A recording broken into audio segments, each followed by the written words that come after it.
자요, 페이지요. 165페이지요. 3조의 3을 보세요. 3조의 3. 3조의 3. 임차권 등기 명령이죠. 여러분, 임차권 등기 명령은 뭐냐면 이런 것이죠. 이렇게 갑이 있죠. 갑의 토지, 갑의 건물이요. 을이요. 을이 1월 1일부터 여기요. 6월 1일까지 이렇게 계약을 해서 살고 있었다 이 말이죠. 그런데 기간이 만료가 됐죠. 기간이 종료가 되는데 보증금을 반환하지 않는 거예요. 보증금. 기간이 종료가 되는데 보증금을 반환하지 않는다 이 말이죠. 그러면 어떻게 하면 이 사람이 이사를 갈 수 없어요. 이사를 가버리면 전출하면 끝이죠. 아까 우리 말했죠. 주택임차는 반드시 뭐가 있어야 돼? 전입이 있어야 되죠. 전출하면 끝이죠. 그러니까 이 의뢰 어떻게 하냐? 건물 소재지 지방법원이요. 지방법원에 임차권 등기 명령을 신청을 해. 그러면 어떻게 하냐? 만약 그렇지 않으면 어떻게 하면 돼? 계속 살고 있으면 되죠. 임대차가 끝났어도 보증금을 반환받을 때까지는 임대차가 종료되지 않은 것으로 보거든요. 그러니까 계속 살 수 있는데 만약에 내가 이사 가고 싶다. 그러면 임차권 등기 명령을 신청을 해가지고 등기를 하죠. 그럼 언제요? 7월 1일. 7월 1일 여기서 등기를 하게 되죠. 그럼 내가 처음에 얘기했죠. 등기를 하게 되면 대항력, 우선면제, 최우선면제가 다 발생한다고 그랬죠. 그러면 등기를 하면 이 사람 뭘 한다? 전출해도 되죠. 전출해도 된다 이런 말이죠. 알겠죠? 그런데요. 임차권 등기가 된 건물에 그 이후에 8월 1일 날 A라고 하는 임차인이 있다 이 말이죠. 임차인. A라는 임차인이 7천만 원 있다. 7천만 원 이렇게. 7천에 들어왔다 이 말이죠. 그럼 이러면 어떻게 돼요? 7천에 들어왔죠? 그러면 어떻게 하냐? 전출했죠? 그러면 7천 되면 이 사람은 최우선은 된다 안 된다? 안 된다. 뭐 하면 된다? 우선 변제만 된다 이런 말이죠. 그래서 이것을 임차권 등기고 등기를 하게 되면 어떻게 되냐? 원래 우선 변제하고 최우선 변제는 배당 요구 채권이란 말이죠. 그런데 임차권 등기라면 등기부에 저당권이나 전세권처럼 다 등기가 돼 있죠? 그러니까 배당 요구 채권이 아니다. 배당 요구 채권이 아니다. 배당 요구를 하지 않아도 당연히 배당해주고 그 다음에 임차권 등기가 있다. 그러면 원칙적으로 보증금 반환은 임대차가 종료가 되면 보증금 반환은 동시행인데 임차권 등기가 명령에 의해서 등기가 되면 동시행이 아니다. 아니죠. 뭐를 먼저 반환해야 된다. 보증금을 먼저 반환하고 그 다음에 임차권 등기가 돼 있죠. 그러면 처음부터 만약에 전입신고가 돼 있다. 전입신고가 됐으면 이것이 그대로 다시 계속 유지가 되는 것이고 만약에 처음부터 아무것도 없었다 그러면 등기니까 그 다음날 아니고 언제부터? 등기한 날부터 새로운 대항력, 새로운 우선면제, 최우선면제권이 발생한다 이 말이죠. 등기가 됐으면 계속 유지가 되고 그러면 중요한 것은 이 을이 임차권 등기 명령에서 등기하고 이사를 가야 되는데 등기를 하지 않고 이사 가면 큰일이잖아요. 그럼 여기서 누가? 금융기관이 대리해서 임차권 등기 명령을 신청할 수 있다 없다? 있다 이 말이죠. 알겠죠? 3조의 3 임대차가 끝난 후 동그라미 끝난 후 보증금이 반환되지 않는 경우 임차주택의 소재지를 관할하는 지방법이죠. 임차주택의 소재지를 관할하는 지방법원에 임차권 등기명령 할 수 있다. 신청할 수 있다. 사항은요. 임차권 등기명령의 신청을 기각하죠. 임차권 등기명령 신청을 기각하죠. 기각 업무할 수 있다. 항고할 수 있다. 요항은 임차권 등기를 마치죠. 그럼 임차권 등기를 마치면 뭐한다? 대항력과 우선 배정권을 뭐한다? 취득한다. 대항력과 우선 배정권을 취득해. 다만 임차권 등기 이전에 이미 대항력이나 우선 변제권을 뭐한다? 취득하죠. 이미 대항력이나 우선 변제권을 취득한 경우는 그대로 유지되고 임차권 등기 이후에는 대항요건을 뭐한다? 상실하더라도 이미 취득한 대항력이나 우선 변제권을 상실한다 안 한다? 안 한다 이 말 안 한다. 알겠죠? 6항 임차권 등기가 끝난 주택이죠. 임차권 등기가 끝난 주택을 그 이후에 임차인은 8조에 따른 우선변제가 뭐죠? 최우선이죠? 최우선변제 받을 수 있다 없다? 없다. 그런데 뭐는 있다? 우선변제권은 있다. 우선변제권. 그 다음에 8항은요. 비용은 누구한테 부담을 청구한다? 임대인에게 청구하죠. 임대인 때문에 그랬으니까 9항이 중요하죠. 금융기관은 대위에서 뭐 할 수 있다? 신청할 수 있다. 알겠죠? 그런데 뭐는 안 된다? 금융기관은 임차권 해지는 할 수 있다. 해지 청구 된다 안 된다? 안 된다. 해지 청구는 안 된다. 뭐는 된다? 등기 명령을 신청할 수 있다. 자, 한번 볼까요? 43번은요. 43번 보면 임차권 등기 명령은 특히 임대차 관계의 종료 후 임차인이 점유를 상실하거나 주민등록을 전출함으로써 대항력 및 우선배권을 상실하게 될 경우 특히 큰 실익이 있다. 44번 임대차가 종료된 후 보증금을 반환받지 못한 임차인은 임차주택의 소재지를 관할하는 법원에 임차권 등기 명령을 할 수 있다. 청구할 수 있다. 알겠죠? 종료가 돼야 돼. 반드시. 종료 전 그러면 안 돼. 그 다음에 임대인의 주소지 그러면 큰일 나. 임차주택의 소재지예요. 알겠죠? 그 다음에 임대차 관계는 종료되었으나 보증금을 반환받지 못하면 이 임차주택의 소유자는 1심 법원에 청구할 수 있다. 45번은요. 임차권 등기가 경료가 되면 대항력을 취득한다. 그 다음에 우선 배제권을 취득한다. 그런데 그 전에 이미 대항력이 있다. 그러면 그것이 그대로 뭐가 된다? 유지된다. 46번은요. 임차권 등기 명령 집행에 의한 임차권 등기가 경료된 이후 임차인이 뭘 한다? 대항 요건을 상실한다. 대항 요건 상실은 뭐냐면 전출한다. 전출. 그래도 이미 취득한 대항력은 상실한다. 안 한다? 안 한다. 47번 임차권 등기 명령 집행에 의한 임차권 등기가 경료가 되죠. 등기 명령 이전에 취득한 대항력 및 우선 배제권은 소멸한다. 안 한다? 소멸하지 아니한다. 이렇게. 그래서 이미 취득한 대항력과 우선을 소멸하지 않는다. 48번 임차권 등기가 경료된 주택을 그 이후에 임차인은 보증금 중 일정액을 우선 배제받을 권리가 있다 없다? 없다. 알겠죠? 그 다음은 된다 안 된다? 안 된다. 49번 임차권 등기와 관련하여 소요된 비용을 임대인에게 말 수 있다. 청구할 수 있다. 만약에 기각이 되죠? 그럼 말 수 있다. 항고할 수 있다. 자, 3조 5로 보세요. 3조 5로 보면 임차권은 채권이죠. 임차권 바로 밑에 경락에 따라서 소멸해요. 왜냐? 경락을 받으면 소유권 취득하죠. 소유권 취득하면 소유자하고 임차권을 누가 우선한다? 소유권자가 우선하죠. 그럼 봐봐. 경락이 됐단 말의 뜻이 뭐냐 봐봐. 경락이 됐다는 것은 갑이 있고 우리 임차인이 있는데 경락이 됐다면 소유자가 갑에서 병으로 바뀌었다 이 말이죠. 그러면 어때요? 이 을은 병한테 대항할 수 있다 없다? 없죠. 그러니까 소멸하는 거예요. 그럼 채권은 임차권은 새로운 소유자한테 양수인에게 대항할 수 없잖아요. 뭐가 없으니까? 대항력이 없으니까. 그런데 다만 보증금이 모두 변제되지 않는 줄고요. 대항력 있는 임차권, 대항력 있는 것. 이것은 소멸한다 안 한다? 안 한다. 언제까지? 보증금을 받을 때까지. 알겠죠? 그 다음에 확정일자 부여 이렇게 되어 있죠? 확정일자는 어디서 받느냐? 온 동네에서 다 받는다. 이 정도만. 알겠죠? 다 받는다. 이렇게. 자, 그런데 확정일자는 어디에서는 안 된다? 두 번째 끝에 서울특별시와 광역시, 특별자치시, 즉 시청에서는 청구한다 안 한다? 안 한다. 그런데 제주도는 된다. 알겠죠? 그 다음에 그러면 주택임대차 계약 증서상 확정일자 부여 및 임대차 정보 제공하는 규칙에 보면 이 양 봐봐. 확정일자 부도는 어떻게 한다? 1년 단위로 매년 만들어요. 폐쇄된 확정일자부를 몇 년간 보존한다? 20년간 보존해. 20년간. 1년간 매년 작성하고 1년 단위로 작성하고 20년간 보존해. 왜 그러죠? 지금은 여러분요 옛날처럼 종이가 아니잖아요. 지금은 다 전산으로 전산. 그러니까 20년간 보존한다 이 말이죠. 자, 3조 6은요. 이 확정일자 부여 및 임대차 정보 제공 등이죠. 주택의 임대차에 이해관계 있는 자 가로막고 이해관계 있는 자는 현재 임차인이죠. 현재 임차인은 확정일자 부여기간에 즉 동사무소에 정보의 제공을 요청할 수 있다. 왜요? 해당 주택이니까 누구죠? 지금 우리 주택에요 임차인이 4명 살고 있다 이 말이죠. 그런데 지금 다음 달에 내가요 계약을 갱신하자 하는데 이 사람이 집주인이 그런데 내가 갱신으로 되는지 안 되는지 알아봐야 되잖아요. 그러면서 알아볼 때 뭘 한다? 청구할 수 있다. 그런데요 사항 임대차 계약을 체결하려는 자 신규 임차인이죠. 신규 임차는 아직 임차인 이해관계인이 아니죠. 그러니까 뭘 한다? 임대인의 동의를 받아가지고 정보 제공을 요청해. 이게 이제요 원래 상가에는 이렇게 되어 있지 않고 그냥 상가에는 임차인은 정보 제공을 청구할 수 있다 이렇게 세무서장한테. 그런데 상가도 주택과 똑같이 이런 식으로 되어 있어. 우선 이제 알겠죠? 자, 그 다음에 어디 보냐면 사조로 봐봐. 사조로 보면 임대차 기간이라고 나와 있나요? 거기 되어 있어요. 자, 임대차 기간을 봐봐. 임대차 기간은 몇 년이죠? 첫 번째 임대차 기간은 2년 미만이다. 2년 미만이면 몇 년을 본다? 2년으로 보죠. 아니 존속 기간은 정함이 없다. 기간 정함이 없다. 몇 년을 본다? 2년으로 본다. 이 말이죠. 알겠죠? 그러면 여러분요 2년을 보는데 만약에 1년을 했다 그럼 1년을 했다 그러면 어떻게 돼요? 임대인은 1년을 살아게 해야 돼요? 2년을 살아게 해야 돼요? 임대인은 몇 년 살고 나가라 해야 돼? 임차인은요 1년을 살다가 사고 가라 해야 돼? 2년을 살다 나간다고 그래야 돼요?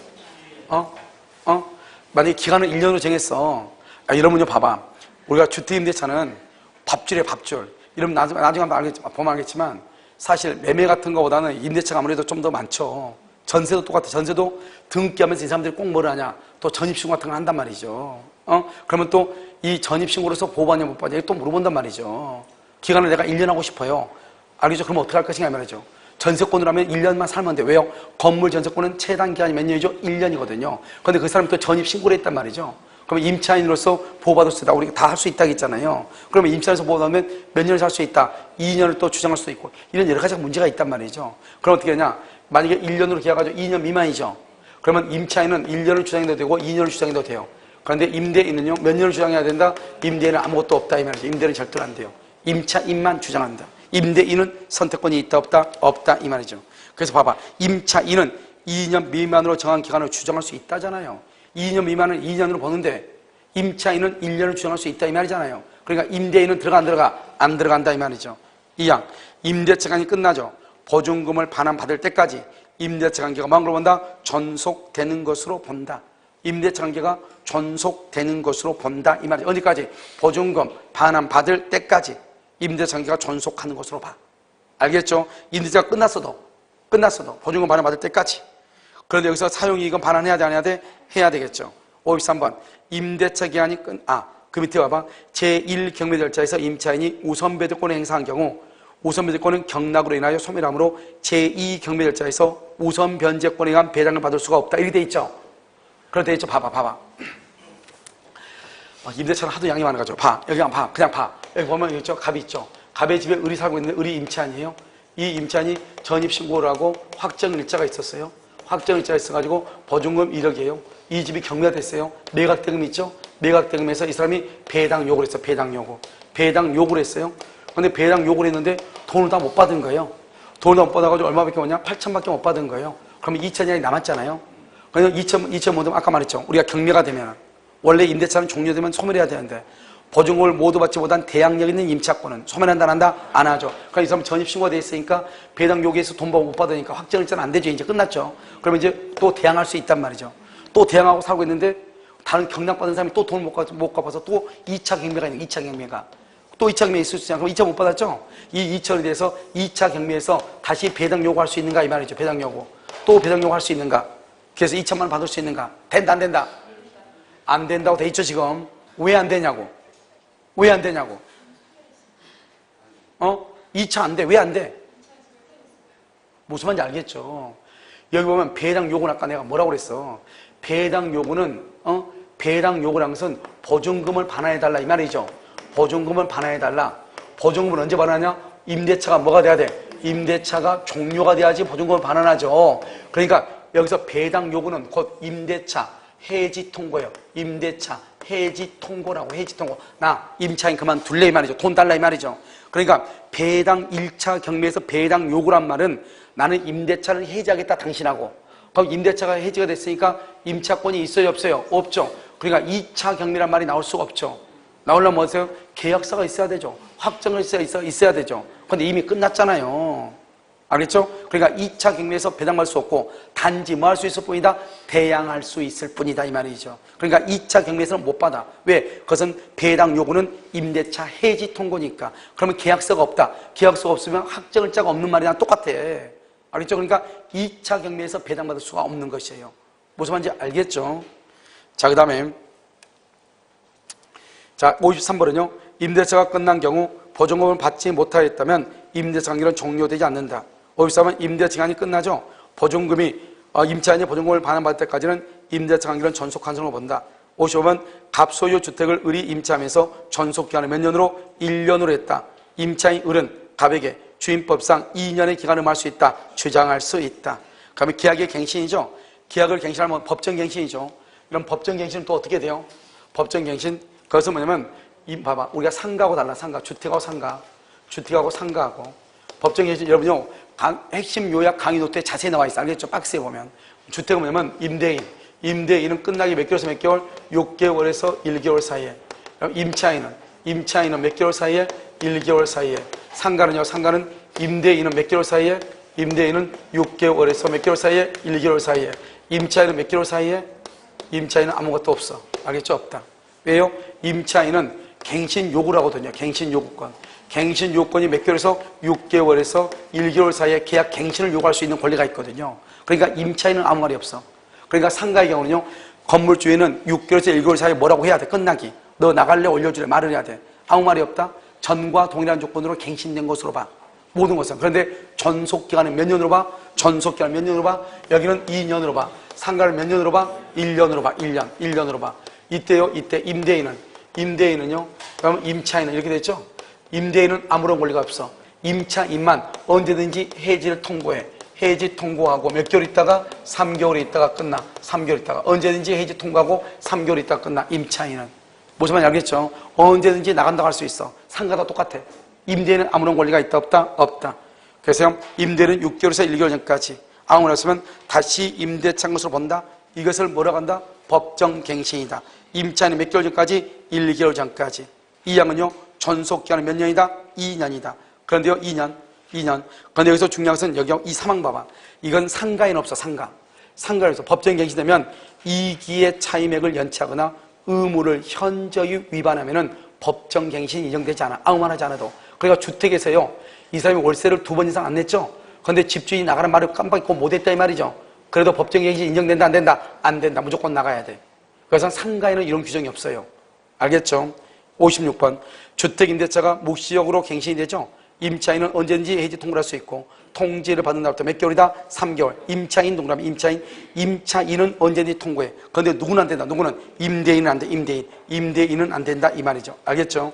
57번. 이기의 차임액에 다다록 연체하죠? 묵시적 갱신 인정된다, 안 된다? 안 돼. 58번. 묵시적으로 갱신하면 몇 년을 본다? 2년. 상가는 몇 년이다? 1년이다. 이런 말 하면 돼, 안 돼? 존속기간은 정함이 없는 것으로 본다. 그러면 돼, 안 돼? 안 돼. 법정갱신되어 있을 때 존속기간은 정함이 없는 것으로 본다. 그것은 어디냐? 그것은 전세권하고 민법의 임대차. 전세권하고 민법의 임대차가 법정갱신되면 존속기간은 정함이 없는 것으로 봐. 그런데 주택은 몇 년? 2년. 상가는 몇 년? 1년이다. 자, 6조 2. 묵시적으로 계약이 갱신되죠? 묵시적으로 계약이 갱신된다. 임차인은 언제든지 임대인에게 계약 해지를 할 수 있다. 통지할 수 있다. 임차인은 언제든지 임대인에게 계약 해지를 할 수 있다. 통지할 수 있다. 이양 임대인이 통지를 받은 날로부터 몇 개월이 지나면 3개월이 지나면 효력이 뭐한다? 발생한다. 3개월. 알겠죠? 그 다음에 59번. 묵시적으로 갱신되죠? 3개월이 지나면 효력이 발생한다. 차임 등의 증감이죠? 그래서 봐. 옆줄 긋고 뭐라 쓰냐? 비교해가지고 민법은 차임 증감 청구. 그냥 차임 증감 청구예요. 차임 증감. 민법이 임대차는 차임 증감이라고 돼 있어. 그런데 여기는 뭐라 해서 차임 등 그랬지. 차임 등. 알겠죠? 여기서는 뭐까지 포함한다? 보증금까지 포함한다 이 말이죠. 알겠죠? 월세뿐만 아니라 보증금까지 포함해서. 무슨 말인지 알겠죠? 차임이나 보증금이야. 차임이나 보증금은 장래에서 뭐 할 수 있다? 증감을 할 수 있다. 청구할 수 있다. 청구 앞에 증감이 있죠? 우리 이것을 말한다? 형성권이다. 다만 뭐한 경우? 증액의 경우는 초과하지 못한다. 얼마나 초과하지 못한다? 밑에 20분의 1을 초과하지 못하고 증액이 있은 후 1년 이내에는 다시 증액하지 못한다. 그러니까 봐봐. 월세만 20분의 1이 아니에요. 월세만. 모두 보증금까지도 그렇다 이 말이죠. 1억이니까 얼마? 500만 원을 증액을 못해. 20분의 1은 얼마다? 20분의 1은 5%예요. 5%. 5%니까 1억에 대한 5%. 500만 원을 더 증액할 수 없다 이 말이죠.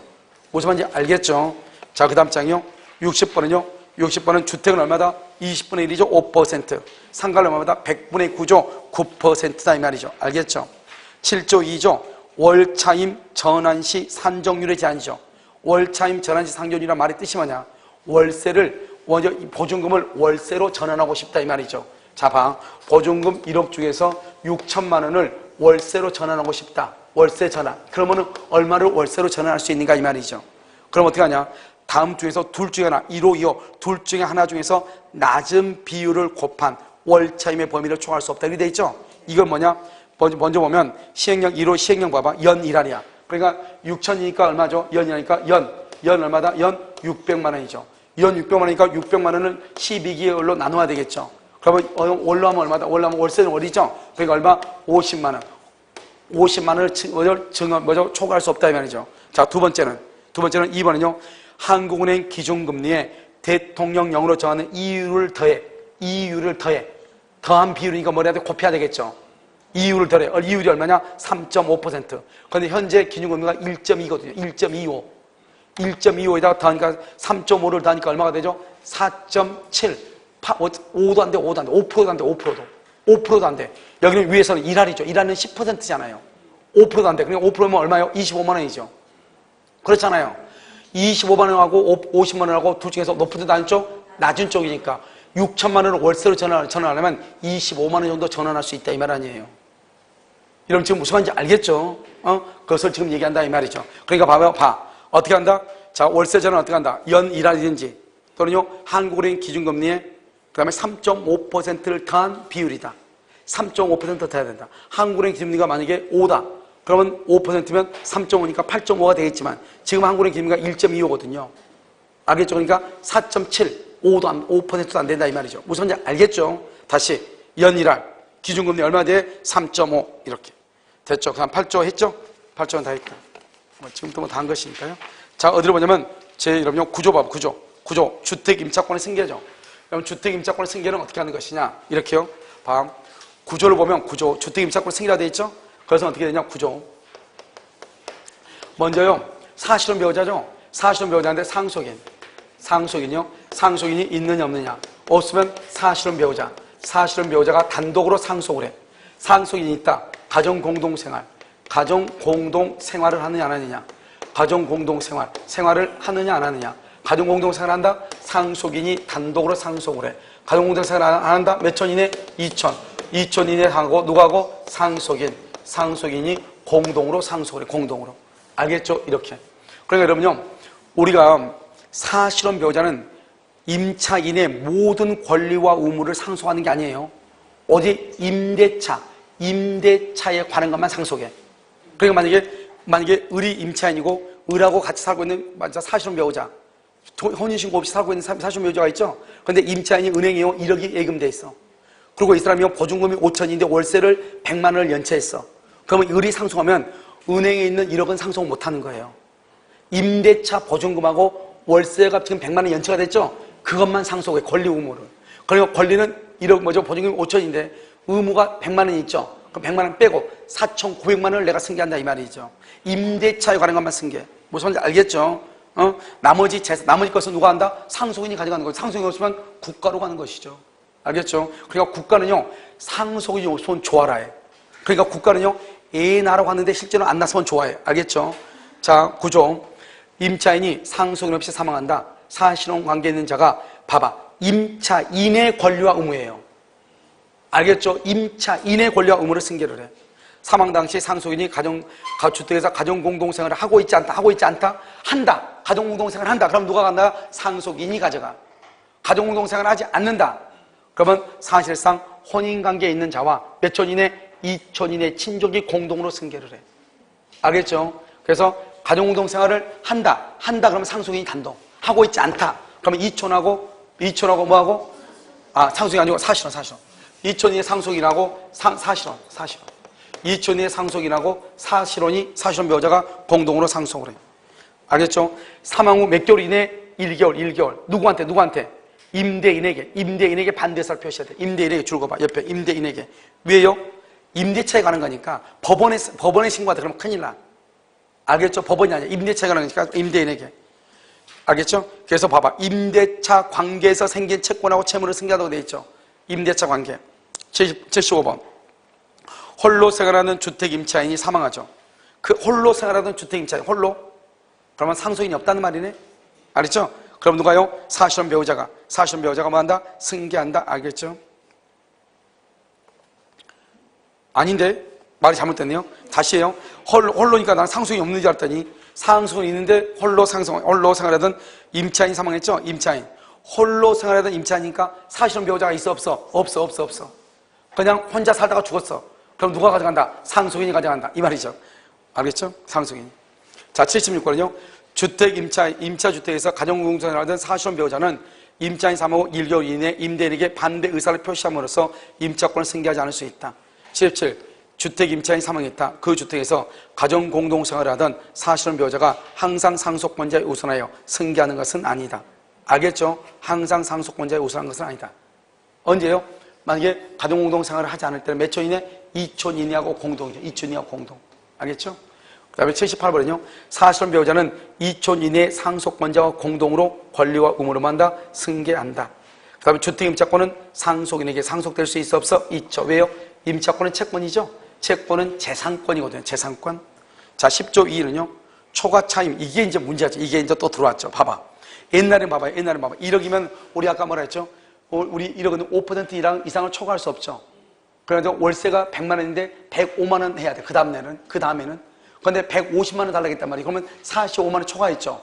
옛날에는 이것을 45만 원을 달라고 할 수가 없었단 말이죠. 그러니까 아무 말도 없는데 판례는 초과해서 지급한 경우는 부당이득 반환 청구할 수 있다. 이런 판례는 있었는데 법에는 그게 없었단 말이죠. 알죠? 법에는. 그러니까 옛날에 법적 근거가 없으니까 민법 741조 이하의 규정에 의해서 반환 청구했어. 그런데 지금은 주택임대차 보호법에 딱 박아버렸어. 알겠죠? 뭐라고 박아놨죠? 임차인이 실조가 뭐냐? 차임 증감 청구죠? 증액 비율을 초과하여 몇 %? 5%를 초과하여 이 말이죠. 지급한 차임이나 보증금을 지급하죠? 또는요, 7조에서 아까 월차임 산정률이죠? 일할이나 또는요, 기준금리의 3.5% 한 비율이나 이것을 초과하여 차임을 지급하죠? 반환을 할 수 있다. 청구할 수 있다. 이 말이죠. 법에다 딱 근거를 둬버렸어. 알겠죠? 그 다음에 강행 규정이죠? 일시사용을 위한 임대차는 주택임대차 보호법이 적용된다, 안 된다? 안 되죠. 이러면 주택은 뭐예요? 주택은 월세죠, 월세. 지금 월세잖아요. 그러니까 일시사용을 며칠 잠자니까 안 되죠. 또 그 다음 줄고요. 일시사용을 위한 임대차 줄고요. 거기다가 써. 부속물 매수 청구 X. 부속물 매수 청구 X. 알겠죠? 부속물 매수를 청구를 못해요. 12조를 뭐라고 하냐죠? 주택에 등기를 하지 않죠. 주택에 등기를 하지 않으면 않는 전세계약이죠. 등기가 없는 전세잖아요. 그것을 채권적 전세라고 그래. 채권적 전세도 주택임대차 보호법이 적용을 받는 것이에요. 그 다음에 보증금 반환 청구 소송에서는 소액심판법을 적용을 해요. 알겠죠? 소액심판법. 자, 80번은요. 80번은 미등기 주택도 이 법이 적용되죠. 미등기, 무허가도. 일시적 사용은 적용된다, 안 된다? 안 되죠. 자, 14조는요.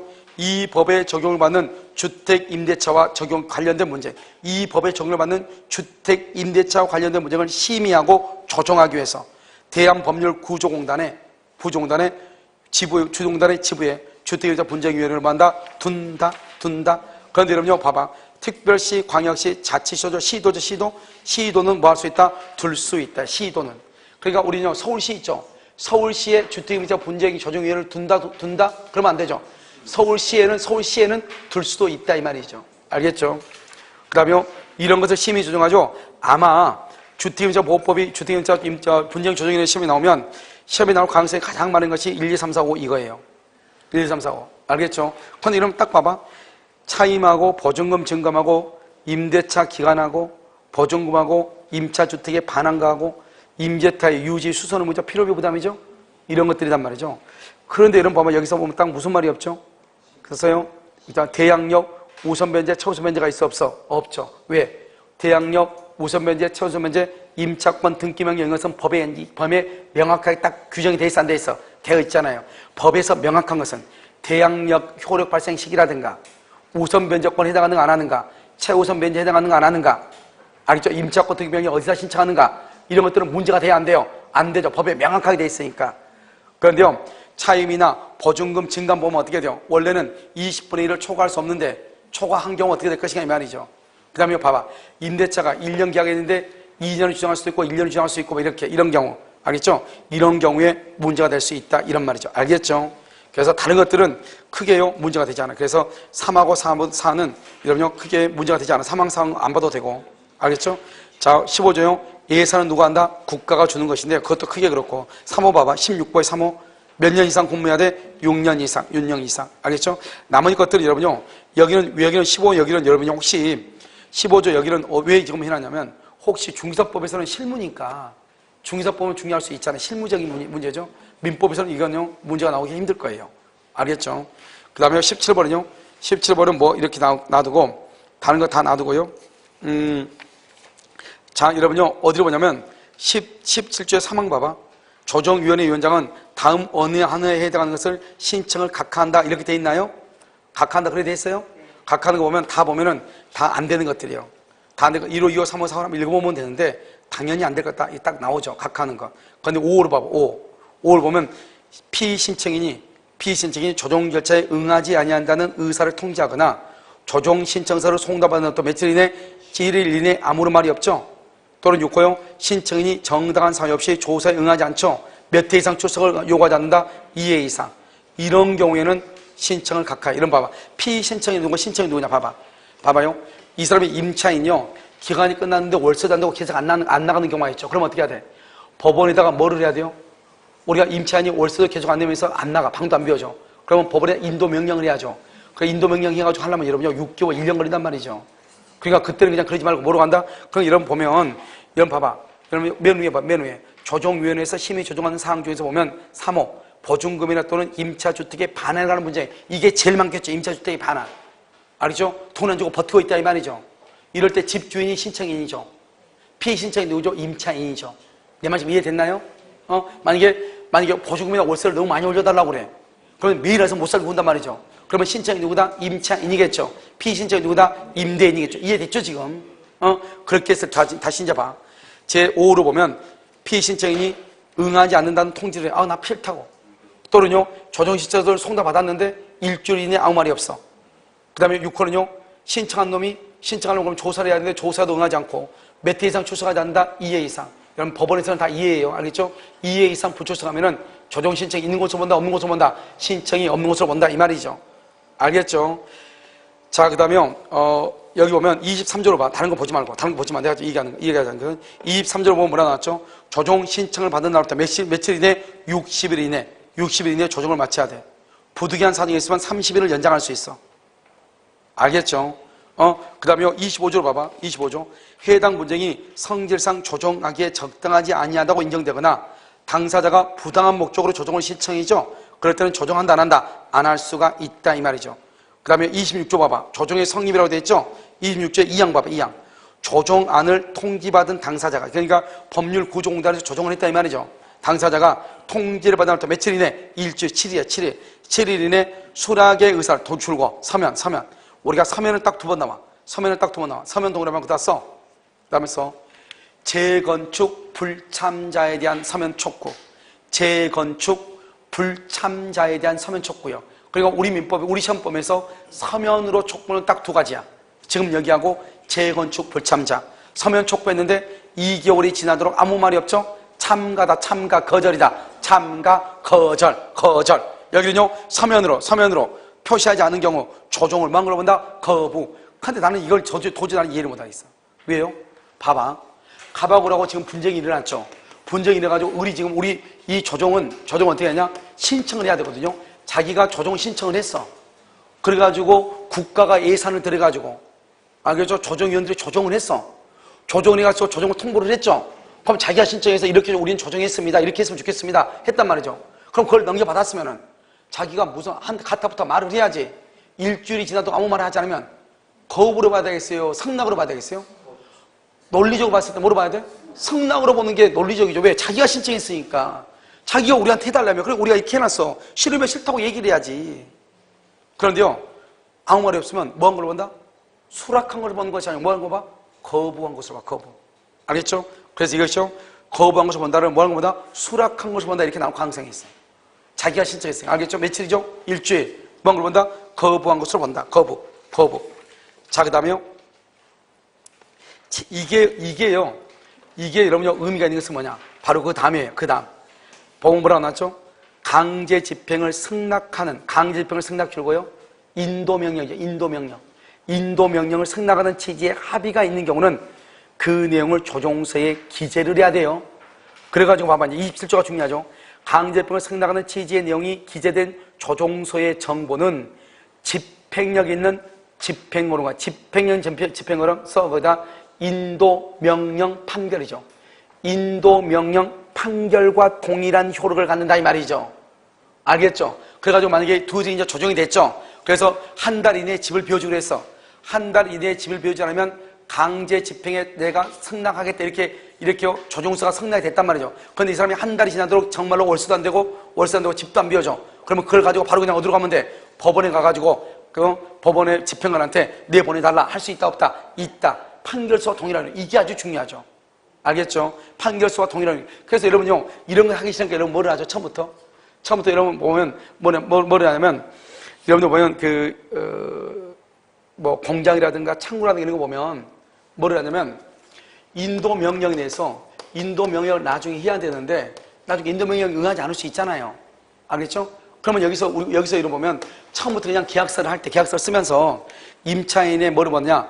임차인의 그 인감증명서를 받아. 인감증명서를 받아가지고 아예 그냥 법원에 가가지고 인도 명령에 대해서 그냥 사인을 그냥 해 받아버려 그냥. 알겠죠? 그래서 만약에 그 사람이 기간이 끝났는데도 인도하지 않죠? 그럼 바로 그냥 그거에 대해서 바로 말할 수 있다. 집행을 할 수 있다 이 말이죠. 무슨 말인지 알겠죠? 그렇게 하기도 있다. 그런데 지금 그런 표가 이제 없어졌죠?